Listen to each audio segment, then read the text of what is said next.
नबी इलाही एहतमाम है और वो अंबिया का इनकार करने वाले जिस दलील के साथ भी नबी की नबूवत का इनकार करें, दरअसल अपने आप को हिदायत से दूर करने का ऐलान कर रहे हैं। इसी तरह गदीर व ऐलान विलायत अमीर अल मोमिनीन का इनकार करने वाला भी फ़कत शख्स से अली से दूर नहीं हो रहा, ऐलान कर रहा है मैं हिदायत के बगैर ज़िंदगी गुजारना चाहता हूँ। ये ऐलान जहालत है, ऐलान तसलसल जहालत।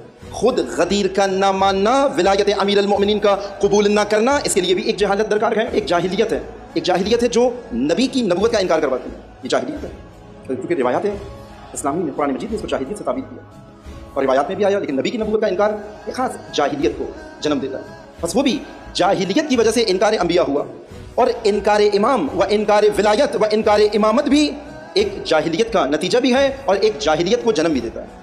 इस कदर जहालत है नबूवत और रिसालत और इमामत के इनकार में, खुद नतीजा भी एक खास जाहिलियत का है जो अली की विलायत से दूर करता है। मैंने कहा कि खुद शख्स से अली से दूर नहीं हुआ सिर्फ, बल्कि हिदायत से अपने आप को किनारे पर ले जा रहा है इस ऐलान के साथ।